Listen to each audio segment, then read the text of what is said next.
Welcome to the Washington AI Network podcast. I'm Tammy Haddad, the founder of the Washington AI Network. Today's guest is Ylli Bajraktari, the president and CEO of the Special Competitive Studies Project and one of the world's leading experts on artificial intelligence. His experience in the White House and heading the National Security Commission on AI has made him central to the conversations at the cross-section of national security, intelligence, and government. At a time when AI is experiencing exponential growth, Bajraktari praises the U.S. for leading on innovation, but he also issues a dire warning that the U.S. must take big steps to stay ahead of China and maintain its information dominance. He says that the first nation to master AI supremacy will hold a significant strategic advantage. He calls for the DoD to be combat ready by 2025, noting that the next battlefield militaries will have great difficulty hiding from and surprising one another. Ylli, thanks for joining us. First, thank you so much for having me on your podcast. We at the SCSP are a big fan of your podcast and everything you're doing to, expand the knowledge and network of AI in DC. I think we're living at the time that DC needs more education and efforts in bringing up the speed, the decision making and policymakers on the conversation around AI. The Special Competitive Studies Project grew really out of the National Security Commission on Artificial Intelligence. And the background story to this is that when we were getting at the close of the National Security Commission on AI, NSCAI, and who called for that, by the way? What's the history? Yeah. So that's a really good question, Tammy. Like when you look in hindsight, everything makes more sense sometimes. But in 2018, I think our Congress was really concerned with two factors. Number one is everything they were hearing from Silicon Valley. They thought there's a powerful transformational technology coming our way. And I think you can see the early signs of this in, among Silicon Valley founders and big companies that they were testing and playing with this new technology called AI. And then the second factor was when you look back in 2017, 18, and 19, everything China was doing in this space, you could get a sense of why this is such an important technology. You could see a clear sense of the strategy they were coming up publicly. They said it that they want to be a global AI leader by 2030. They were putting enormous resources behind their companies. They identified national AI champions among their companies and said, hey, you're my AI champion. You go and run as fast as possible. And so I think our Congress was really concerned with these two factors. What are we doing with AI for the purpose of national security? And I'd like to highlight that the NSCAI was not looking at AI for the benefit of humanity or the economy or education or society. The focus was very narrow because it came from the Armed Services Committee on the Hill. So the focus and the mission was clear. What are our national security agencies doing with AI and what can they do more? And so that's how we structured our work. They picked 15 individuals from private sector, academia, and government to be the commissioners. I admit that I didn't know much about the commissions before that. The most famous one is 9/11 Commission that came after the tragic event of 9/11. And they looked at what went wrong and recommended ways to fix those deficiencies. But Congress routinely appoints like one or two commissions a year. You don't hear for most of them. Ours, I think, came at the critical point because I think when you look back in 2017, we came up with the national security strategy in the Trump White House, and I was fortunate to work for General McMaster, who's the primary author of that document, that called for turning around our policies against China. Up to 2017, our policy for China was seeking their growth and development so they can benefit the overall global commons, global goods, and everything else. But I think in 2017, there was a clear-eyed view that is not the China we wished for. We got a different China. Was a main competitor to the United States and our system of values and beliefs. And so I think in 2017, you have a massive shift in how we view China from a political, geopolitical order competition. But I think the one piece that the government documents that I've been many, many times witnessed to don't have is the technology piece. Because the government is no longer in charge of technology. That has moved to private sector. That's where the innovation is happening since the end of the Cold War. And so I think with NSCAI, we moved and we filled that void. And we produced what I call it a national security document on artificial intelligence. But I mean, you can easily replace the word AI with any other technology that is happening right now because there's some clear deficiencies we have as a society that we have to address. The people piece, the hardware piece, how we're organized, where the money has to go to in terms of basic R&D. And so I think NSCAI played a vital role in those 2+ years in providing Congress with the overarching themes of where we have to move. I think the CHIPS Act probably is the most visible act of that effort, because for 3 years we advocated for a massive infusion of resources towards the hardware we lost over the years to China and other countries. Because key component, as you know, in developing these AI models is the hardware. And so we didn't have any more access to that hardware, nor we were producing that hardware. So we recommended, massive infusion of resources towards that hardware build up in the United States, which I now we see with the execution of the CHIPS Act. So NSCAI was really good in terms of identifying all those deficiencies, I think. We had massive movements on some of them. I think we count more than 50 pieces of legislation that were passed based on that document. And then to the long answer to your question, how we get to the SCSP. Yep. This is the time in the summer of 2021 when Eric was writing his book. Eric Schmidt was writing a book with Dr. Kissinger, The Age of AI. And Dr. Kissinger spoke fondly about this initiative he led in the 50s called Special Studies Project, which basically... that was for President Eisenhower, right? So it started first under the Nelson Rockefeller mentorship, but it ultimately informed President Eisenhower build up in terms of not just the military, because people forget that, Eisenhower also created the National Science Foundation, right. NASA, all these institutions that actually helped us lead in the innovation, whether it's space or science or all these other institutions. But Nelson Rockefeller tasked Dr. Kissinger in the 50s to look at how we can get ourselves organized against the Soviet Union threat. Now, when you look at these documents from the 50s, and I was fortunate to look at the entire archives of the minutes and everything they've been doing, back in the 50s, we were talking about mutual destruction because Soviet Union reached a nuclear parity with the United States. So it was a complete change of dynamics between us and them. They were going and pressing our alliances. They were investing in countries. They were building their military capabilities. And so it was a really difficult time for our country in the 50s. We were still living through the World War II victory sentiment, how we got over, the Nazi Germany and their allies. But we were not looking at what is the new threat in front of us. And I think the Special Studies Project from the 50s really captured that sentiment. And so Eric came and said, hey, Dr. Kissinger really likes us restarting that initiative. I admit that I didn't know anything about the Special Studies Project from the 50s, that there's not much you can find online because it was from the 50s. And then they published a book that became a bestseller, not widely known, called Prospect for America. 400,000 sold copies. It cost $1.25 in the 50s. I think I paid $99 on Amazon on a good day. Right. I think ever since we launched SCSP, the price has gone up. Yeah, you're helping them. Yeah. But the book is really remarkable because when you read it from today's perspective, it provides that thinking in the 50s from our leading policymakers, military officers, of what are some of the things we have to do, not just on the military and national security space, but how do we have to organize our educational system? How do we have to organize our economy to combat the vision that the Soviet Union was projecting globally? And so I think that document, as you said, informed the Eisenhower buildup. And I also think that document really set the foundations for how we built everything during the Cold War to compete against Soviet Union that we ultimately won. And so Eric was like, should we do this? I drafted a one placemat for Eric.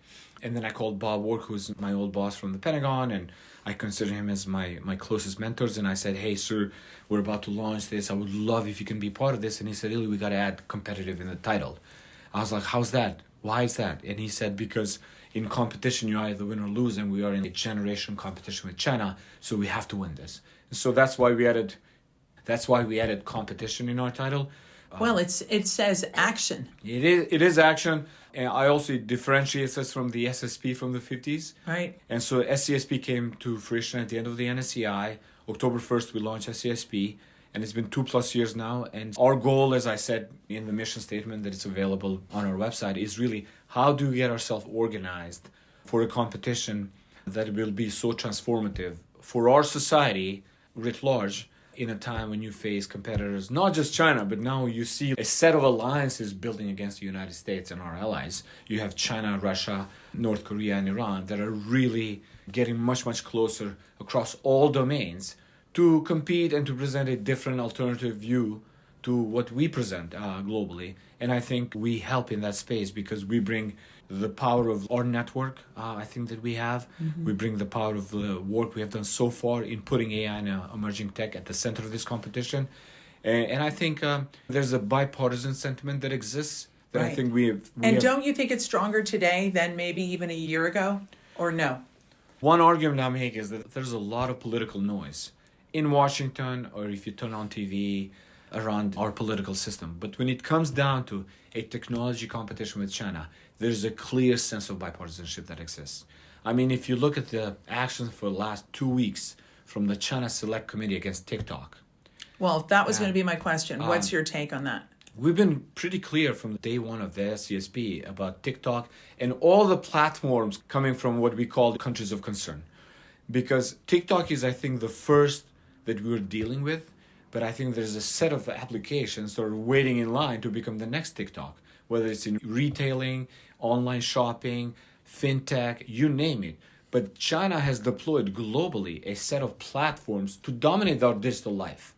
And I think for the last 2 years, we've been pretty clear on TikTok. We should ban TikTok on 2 grounds. Number one is TikTok is a platform coming from the country that is our main competitor. And it's not a competitor in sort of like a democratic space. It's a competitor that it presents a threat to our political system, economic system, military competition. How are we even allowing a platform that coming from a country like that to operate in our society? Number one. So our recommendation has been ban it on a national security grounds. And the second thing is, how is it possible that we allow any platform coming out of China to operate freely in the United States when they don't let any of our platforms, or they have banned them in China? Right. And as you know, the TikTok that it's allowed to be used in the United States is not the same TikTok that they allowed their teenagers to operate in China. And so reciprocity is big for SCSP.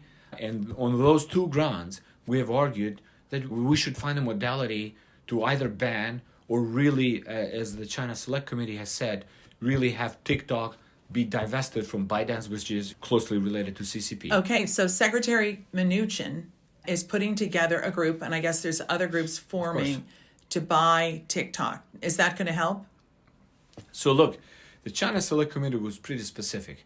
If they divest, if they cut ties from their main company, which is also related to CCP, if they build data centers in the United States, if they follow United States laws, if there's an American leadership of the company with the American board, that is a completely different TikTok.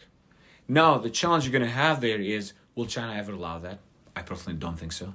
Will China ever allow the algorithm to be in the hands of United States citizen leadership and company? I also don't think so, because if you look back 2 years ago, the one thing they placed an export control was on the TikTok algorithm. They just didn't want that algorithm to be in the hands of non-Chinese investors or owners. So why does Secretary Mnuchin think he can do it? Because I think the China Select Committee has given a path to TikTok to do the right thing. Right. If they want to do the right thing, I think American investors should invest there because they can build a company around U.S. values, U.S. norms. And so I think that's why you have indications from, Secretary Mnuchin and others that they might invest in this next TikTok. But I think we have to see whether TikTok will do that cut with the ByteDance and ultimately CCP. I know you're not a technologist, but if TikTok is on somebody's phone right now, what guarantee do they have if someone else buys it? It doesn't seem like it could be a clean cut. I mean, do you think there is a clean cut there? The technologists you speak to, they'll tell you that the separation is possible. I mean, if data resides in U.S. and U.S. territories, if data centers are here where you have access to the servers and these data centers, which is controlled by technicians and our guys and probably with some kind of a government oversight in terms of what goes in and out, that is probably possible.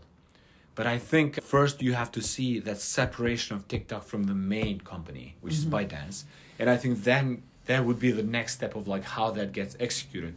When I was in Australia, some of the conversation we had is they were much more open to these things in terms of look, we're not going to get rid of TikTok, but we'll have to find ways to mitigate the risk. and have enough control on like what happens with the Australian citizen data not going over to CCP for malign reasons or whatnot. So I think that would be the next step of like how do we create that arrangement for TikTok to exist here. I would also note that, India, a lot of people complain that these bans will lead to like massive pushback or economic repercussions and whatnot. But India banned almost all the Chinese apps. And I think one of the biggest ones was WeChat, if I'm not mistaken, that had 400 million users in India. And after 2 days, life went on in India without any challenges. But they were able to pull the Band-Aid right away and protect themselves. I worry because the next 5 years will be so difficult in our relationship with China because of their goals and the ambitions and everything around their technological objectives, military objectives, that we should not give China any opportunity to mess up with the minds and the information space. And the election? And the election, for that matter, inside the United States. And do you think that a sale or proposed sale or whatever's going to happen will be resolved before they have an impact on the election? So as you know, the House passed the bill. Now it's on the Senate, and we'll see what happens. But look, we're a democracy, Tammy. I'm also a realist in terms of that these things take time. We'll probably go through court cases. We'll see, first action followed by a counter action. So I would be hopeful to see this before the elections, but realistically, things move in a democracy in a pretty slow way that I think it's much better to do it the right way and have that separation the right way than to rush and have then legal battles continue for many, many years in some uncertainty outcome. Are any other countries contemplating the same kind of ban? I think the UK came following us with they have to relook also the approach based on our approach. But I think there's enough bipartisan consensus right now on both sides against coming out with solutions to address these issues. Not specifically TikTok, export controls, and closing any gaps that I think the China Select Committee has identified in terms of deficiencies we have in our organizing principle against China. You got to remember, Tammy, our organizations and institutions will develop for a Cold War competition against Soviet Union, which was primarily a military competition. Our Department of Commerce didn't play a huge role in competition against Soviet Union. But now I think Department of Commerce is centerpiece in competition against China. Look at most of the policies that came up in the last 2 years. They came from Department of Commerce. Right. Both in terms of promoting our domestic capabilities, in terms of CHIPS Act, but also protecting our capabilities through export controls and everything else that we're doing. So we have to go through massive revamp of our institutions because we're facing a competitor that's a full spectrum domain competitor. They compete with us on fintech, economic policies, military policies, technological outreach. If you look at the global 5G map, it's mostly red because we closed our eyes for several years and we allowed China to subsidize Huawei and deploy it globally to countries that didn't have a choice either to take it or they were heavily subsidized to take that infrastructure.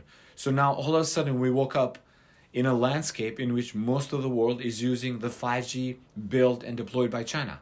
And so we should never allow ourselves to be in a position like that where another technology, we call it get 5G'd in front of us. Because now we live in a period in which these technologies are setting the foundation of our country, of the future of our economy, and the future of national security. What do you think is the implication of the closer relationship between Russia and China on AI and these issues? They're doing it by action. If you look at what's happening in Ukraine, they're putting their limitless friendship that they came out with right before the Ukraine invasion. This is the statement. This is a long statement by President Putin and by President Xi on the nature of their relationship. I think they're demonstrating that by doing joint actions in Ukraine, whether or not they're providing each other with capabilities, with spare parts, releasing export controls and trade barriers. North Korea is chiming in there. We know that Iran is providing Shahed drones there. So they are demonstrating their relationship on the ground in Ukraine right now, regardless of their public rhetoric of not helping each other. But I think we all know by now how they are doing these kind of a jointness on the ground against Ukrainian forces. And so I think, we should just judge them by the action, not by, as I always say, this is the battleground we face, not the battleground we wish for. And I think the battleground we face is really these four countries, or as we call it, axis of disruptors, really coming together in terms of trade, economic policies, technological exchanges, because China is really strong on the technology, build, manufacture, and produce. But Russia is really strong in terms of human capacity. So I think there you can see the early results of this cooperation on the ground in Ukraine, but probably elsewhere as well. I've heard you talk about AI supremacy. Whoever has the best AI, most AI, is going to win. And you still think the U.S. is ahead? Absolutely. And how do they get there? I know you're calling for 2025. Let's talk about intelligence in the military. Do you see progress in the U.S. in facing not just China, but all the other countries you mentioned and all the problems? Or are they just moving at the usual pace? So let me first answer the question about AI supremacy. If you and I lived when electricity was invented, would we say we need to be ahead in electricity because if we're not ahead, then others will catch up and surpass us and build their economy and their future based on this new technology called electricity? The story I usually use is, at the beginning of last century, there were candle lighters in New York City. It took people that would go every night and light the streets in New York City. After 5 years with the invention of electricity, that profession disappeared. And I think within 7 years, the union of candle lighters disappeared. So these are massive technological tsunamis that happen once in a generation. You had it with electricity. I think nuclear weapons was probably the second biggest one because our main competitor was developing nuclear weapons. We were developing nuclear weapons for mutual destruction. And I think we went all in. I mean, the whole Oppenheimer movie that now is popular is that it shows that critical mass of our scientists and our military people getting together to come up with the next generation weapon systems because our adversary was rushing ahead. AI, I think, falls into that category. If we don't master AI, we will be behind because our main competitor is rushing ahead. And not just our main competitor. This is now a race for AI of the future because the economy is going to be built on this AI. Our future education will be built on this AI. Our way of life will evolve around AI. And ultimately, our military will use this AI for the purposes of military operation. Now to your second question about is our intelligence community using it? I believe that we are there in 2 steps forward, 1 step backward moment because every new technology presents a new opportunity for all our government agencies to include the intelligence community. I think AI will help RIC enormously because if you look at the massive amounts of data, if you look at the massive amounts of text that RIC deals with, and ultimately the products that they release for policymakers, these foundational models will provide an enormous benefits for our intelligence analysts. Can you talk about the next battlefield? What does that look like? Yeah. Well, I think we're seeing the glimpses of that in Ukraine right now. We call it Offset X in one of our documents. Offset X? Offset X. Okay. Which basically you need 3 elements for the future of battlefield. You need to dominate software. And our argument is America leads in software. Therefore, our men and women in uniform should lead in software. What we mean by software is AI, data, algorithms. They all have to be set up in a way to work. So when you ask me about what does DoD ready by 2025 mean is that all these systems work. Eventually, you'll get to the point with AI, as you know, Tammy, that it will be in the background, that everything we do is somehow with the AI, but you don't talk about it, you don't say, like, see, I'm using AI, but it's there in the background, like electricity. You walk into a room, there's electricity. That's how the future will be. So our argument about AI being ready 2025 is that Department of Defense will be that AI ready. That we don't struggle anymore by saying, hey, we need to buy more software, we need to bring more people, we need to change the procurement systems. It's there and it works. So the software supremacy is one thing. The second piece is, as you see in Ukraine, the future of battlefield is a lot of unmanned, small drones deployed, distributed, talking to each other. I think Ukraine has showcased us how can you achieve battlefield successes by deploying massive amounts of drones. Now, unfortunately, Russia catched up fast because they saw the future and they geared up their domestic industrial base to produce these drones. But I think our system has been for many, many years built on building massive platforms that are now easy targets of these small, cheap platforms. And so I think we have to flip the switch and start building these things on scale. These network distributed platforms that can talk to each other, that can communicate in non-pervasive environments where there's no GPS, and that they can guide our soldiers to the battlefield, because our soldiers don't have to be first in line. You can deploy these systems to do reconnaissance, to give you, a visual of how the battleground looks like. So I think that's the second piece of our Offset X. And the third piece is that we argue strongly is the human-machine teaming. We're moving into a space, and I say this personally, the next 3 years we're going to live in this co-piloting stage. Everything we do will be with these systems. Whether you're a soldier, whether you're an intelligence analyst, if you're a podcaster or a writer or whatever you call it, but the next 3 years, your life will be much easier because you will be working with these models. And so I think we just have to train people that we will do everything to include military operation in this human-machine collaboration and combat teaming. That the man will guide these systems. They'll know more because of these systems. They'll be able to target more because of these systems. But this requires a new way of thinking, new educational opportunities, new training for our men and women in uniform. But the co-piloting stage will really allow us to be better, to be more productive. And then I think we will enter a different stage after maybe these co-piloting stage in which these systems will probably be in the lead because they'll be better, they'll be faster, they'll communicate with each other, and we will be able to be there in the background organizing and prioritizing them on what to do. And will the military be safer because it starts with AI and not individuals?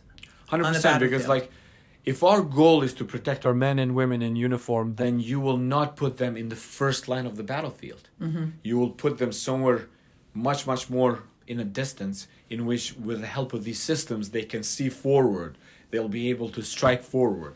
I think Bob Ward called it see deep, strike deep platforms. And these are cheap platforms. So our men and women in uniform will be able, hopefully, with these integrated platforms, to use many of these distributed platforms forward to give them the battlefield advantage. All right, so let's stay on the battlefield for a minute, because on the side, we see Starlink and Elon Musk coming in. Mm-hmm. What are the implications of this private company and private companies like this right in the middle of the battlefield? Yeah. No, I think the Starlink episode is really what was happening since the end of the Cold War, probably, where innovation moved to private sector. Now, as a reminder, because as SCSP, I always have to go back to the Cold War, is during Cold War, innovation was happening in government labs. That's where, internet was invented, through DARPA studies and investings. That's where Siri, I think the early models of Siri was invented.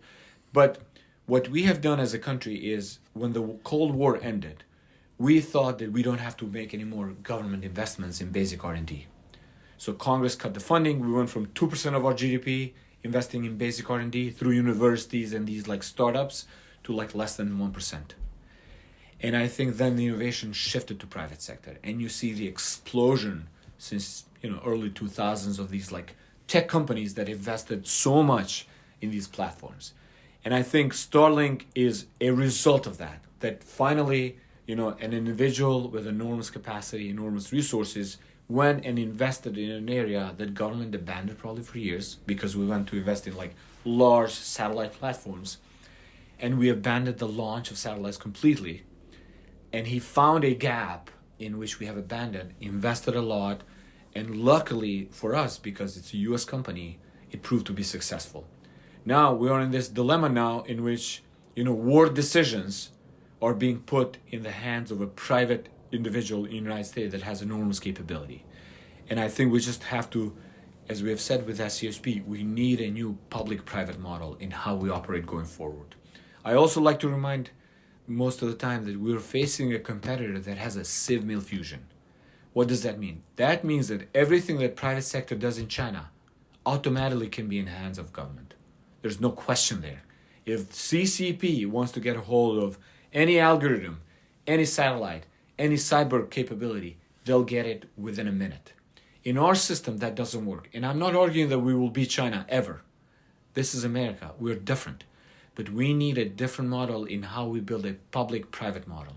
And I really think that SCSP wants to build that, because I think you cannot have government coming up with AI policies, absence of some kind of a conversation with technology people. Otherwise, we will be developing policies that are not going to stand the test of time because this technology is moving fast. But also, I think we need a whole of nation approach to public-private partnership because the private sector in the United States is what's leading in innovation. I'd like to remind everybody that in the last 3 years, 2 critical innovations came from private sector in the United States. The COVID vaccine and the speed and scale of deployment of COVID vaccine, globally probably, and ChatGPT. These are 2 inventions that came from our companies, our labs. So we need a different model of how we bring this community together. And that's what we do with SCSP, to be honest, Tammy, every day. So let's talk about ChatGPT. It comes out and the whole world changes. You guys are aware of it. The Chinese are aware of it, right? These models, these companies that we're seeing now, how do you see, if you can, how can you see their future in terms of how it's used? Our companies or all the companies? No, I mean AI companies now, like NVIDIA, we know where they are, but like OpenAI, Cohere, all these companies. Yeah. Are they going to exist? Yeah. I mean, look, right now, most of these frontier models are concentrated in a handful of companies, as you know, because these models to be built are expensive. You need enormous data, you need enormous resources to build the hardware. And so I think you have a concentration among a handful of companies for these frontier models. There are also enormous resources going right now in AI, as you know. A lot of new companies being built, a lot of new capabilities being built. So I think, I remember somebody said, but like, we will probably see the next big companies being developed in the middle of in this era. I don't think we have seen the last of these companies. When you look at Anthropic, for example, came out 2 years ago. Look at where they are now. Tremendous worth that they have, but also some of the best models we have. Claude 3 was released last week, and some of the early indications are that it's probably as good as, but maybe even better than GPT-4. What's your take on the open source versus not open source? So I think black box. So I think right now you have 2 pathways in terms of these large language models. You have the proprietary models that I think we all are familiar with, and then you have the open source model that was released by Meta. Llama 2 is, I think, the latest model, and I think their predictions that Llama 3 will be released this summer. I think there'll be space for both camps, and both of them will provide some kind of a added value in the market. Now, I think one challenge we have is generally our ecosystem worked because we had the triangle of innovation because of private sector, academia, and government working hand in hand for these things. Right now, the problem we have is that academia doesn't have enough resources to have access to these models. Now, as you know, Congress has worked on establishing the National AI Research and Resource Cloud. I think OSTP with the National Science Foundation are working on the test case for these things. But I think we have to come up with a model in which academia has access to these models. Because what do you think it should be? So I think it has to be 2 things. Number one is I think we have to really scale up the NAIR. I think the initial resources dedicated for this are not sufficient. I think so that's government. That's government, because I think that will allow academia, small-size entrepreneurs, access to these cloud systems to play and build the next generation innovation systems. But I think the second thing is, one of the things we have argued for is, during the Cold War, for example, we have given government labs, university labs, capabilities to either build protection around nuclear weapons, safety and trust around nuclear weapons, but the government gave them those capabilities. Those capabilities now come in the name of hardware. Like, if you only have the latest and greatest from NVIDIA, you will be able to build these models and test them in terms of safety, in terms of risk. I really think that government should step in and buy hardware for universities. And so then they can test them, evaluate them, and give us the right and left limits on what can these models do. Because otherwise, academia will be left so far behind. And there's a lot of worry about that now. 100%. Because as I said, these models are really expensive. Hardware is not easy to get to, especially the high-end hardware. But also another angle to this that we have advocated for is, if these export control rules will hurt our companies, and their ability to export to China, then the government should step in and buy this excess hardware and give it to universities. So our companies are not hurt, but also you have distributed this hardware to universities that they have the talent, they have the people, and they're willing to do these things, so we can balance the triangle of innovation in our country. And are you working on that? Yes. I have a piece coming up, hopefully. Well, I mean, it does balance things out, Yeah, right? it does. I mean, Because then, to your point, you're going to have small companies with innovation, but there's no way to really scale it unless there's private investment. And then it's all individual as opposed to where universities just elevate everything. And look, I mean, obviously it requires a new set of resources from government. And as you know, getting new resources is always difficult. But even Secretary Raimondo argued like a couple of weeks ago that she also foresees a CHIPS Act 2. Because I think CHIPS Act 1 was only to jumpstart these capabilities. Yeah. It doesn't mean, and it will only get you a lead for a short period of time. It doesn't guarantee you will have that lead forever, because China is investing enormous resources here, and they're building their domestic capability to really block our companies. So we've got to make a complete turn here, and we've got to talk about elections, okay, around the world as well as in the U.S., because the power of AI has already been demonstrated. We're not going to go through the details. What do you see as possible fixes? Before the elections? Before the elections. This is a difficult one, because you're racing with a technology that is changing by the day. I mean, you mentioned the release of ChatGPT, but how much and how more advanced these models have become since then, right? November of 2021. So that's one thing. So you're racing with that. Technology is open source. It means it can be in the hands of anybody. State actors, bad actors, non-state actors, right? Most of the democratic world is going through elections, as you know. I think more than billions of people are voting this year in the elections. Here, in the EU, India, Indonesia, you name it. We have argued strongly that if you are our adversary, China, Russia, North Korea, Iran, this is your once-in-a-lifetime opportunity to mess up with our social cohesion, to mess up with the democratic system and the outcomes. So what can you do? Number one is you make sure that the institutions we have in place have robust authorities and policies in place to really protect our system as best as possible. And I think this is more from the outside adversary perspective, because we will not close our democratic platforms. You will never be able to close our platforms like Meta and X and Insta from our adversaries, because we are a democracy. And we have seen time and again how they try to circumvent the system, how they build troll farms, etc. So we just have to be better prepared for these elections. I don't think we'll be bulletproof. I think we have to educate our citizens about the risk. And, by the way, how do you see the citizens being educated, not just about that, but about AI? Have you seen anything that works? Taiwan elections were a great model. If you look at Taiwan, the number of cyber attacks they go through daily from China is mind-boggling. I don't have the statistics here with me, but we can send you this afterwards. But they were able, to build a solid election process with an outcome that was legitimate. And they were able to tell their citizens, hey, this is like a complete deepfake media speculation or platform speculation, and this is real. So they worked really hard in educating their citizens. And not to mention their position, it's a really sensitive one. So they got ahead of this, and they produce really strong election outcome. So you can learn from some of these models. You can learn from the experiences.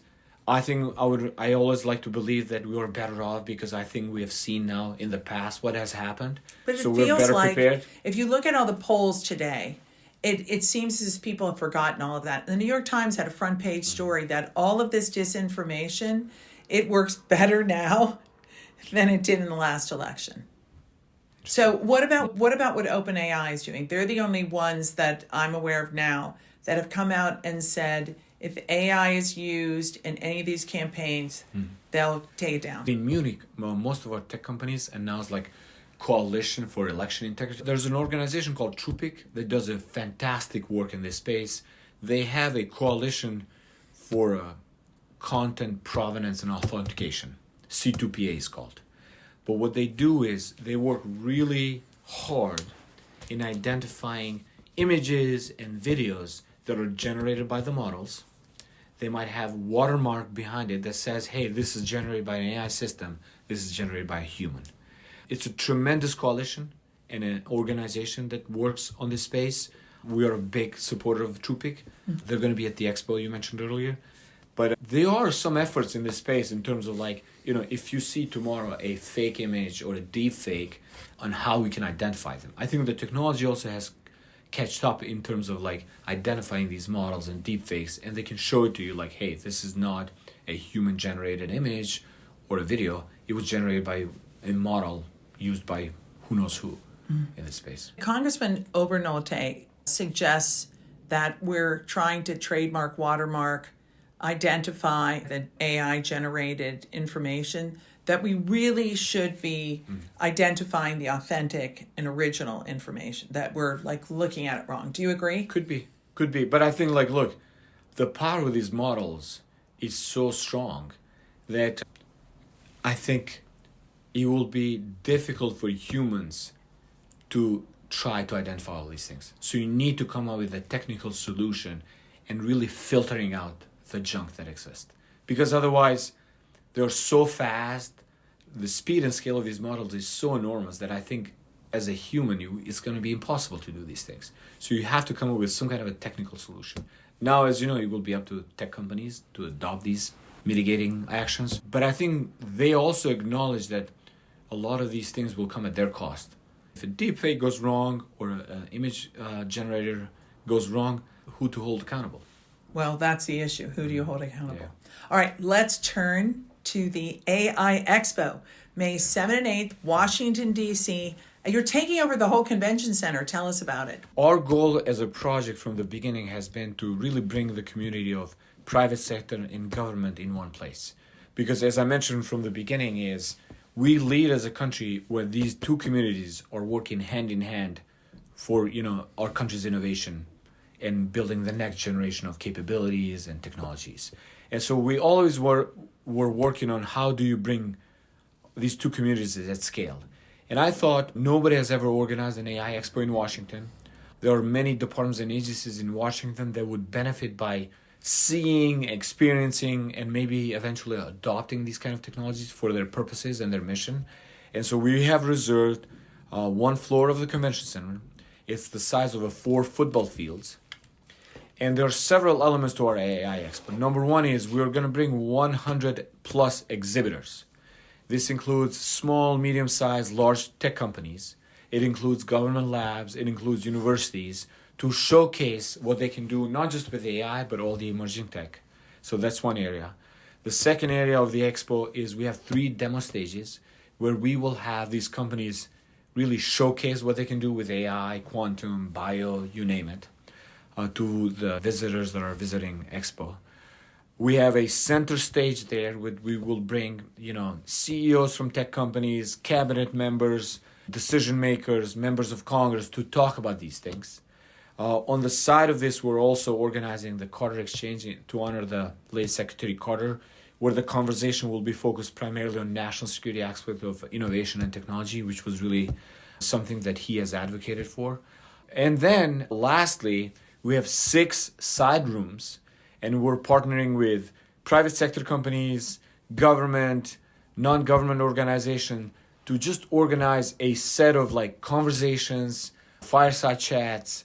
I think in total maybe about 40 of those in these side rooms where people can enjoy really some interesting conversations about AI safety, responsible use, the future of supercomputing, all conversations that I think aim to bring these community together. So we expect thousands of people over the course of 2 days. Can anyone attend? Anyone can attend. You just register online, You have to go to the website, right? expo.scsp.ai, where you can register and you can attend, and hopefully you can enjoy. And you can podcast from there. You can That's podcast from there, which hopefully we can get you to do it from there. Yes, would be on. I also encourage, because Washington has 10 universities. So if we can get students to come out there and they can meet potential recruiters, we will have some of the major companies there recruiting people on site. And universities. And universities and government. Right. And so this is a tremendous opportunity. It's in May. You're about to graduate. If you don't have a job, come at the AI Expo, meet recruiters. We will have a pavilion for future recruitment. You will have so many opportunities to engage and listen to conversation and maybe land a job. Oh, interesting. Yeah. Also, learn what AI is doing. 100%. How about that? I can't tell you how many people have asked me, how do I learn about AI? What do I do? Is there a class I can attend? Is there a special course? Because even in every conversation, I don't need to tell you, it's different for everyone, described in a different way. The experience is different. Definitely. And it keeps changing, to your point, right? Yeah. So are you saying that, let's just use ChatGPT because we started there. ChatGPT came out 2 years ago. Would you say it's advanced? Maybe you can't predict. Like 3 years, 5 years, 1 year? Because there's always these conversations about how far forward things are going. I find it remarkable from using a year ago to today. No, I think you're absolutely right. All these models have gotten better and better. Like, remember when they first started, they were not generating images. And then we had the next wave when they started generating images based on the prompts. I use them all the time.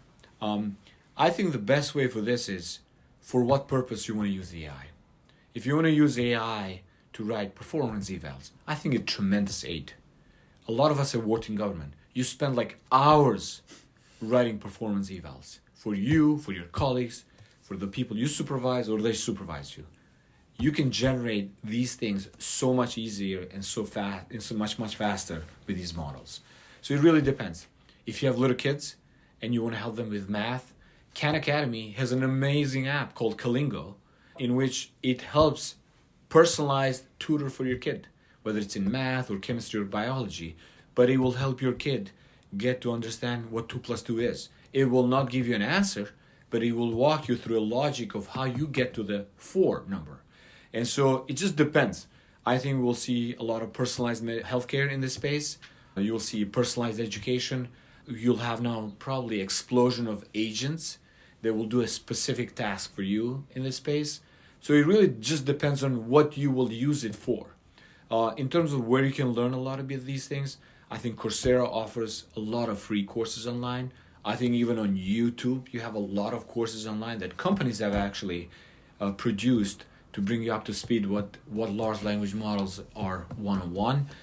We went through a cyber education wave both in government and outside, when you have to have a certificate every year in government to be eligible for these cyber technologies. I think we'll go through a wave of being educated in AI, what it does mean, what are the limitations, how it can help you do your job better. But I really recommend people just working with them. Right. I think the one way you build trust in these systems, whether or not they're not right 100%, is by trying them. And eventually you will notice the errors they're making. Mm-hmm. But I think I use them all the time, as I said, and it helps me a lot in so many tasks. Well, I can't thank you enough for being here and for all you're doing. I look forward to seeing you at the Expo.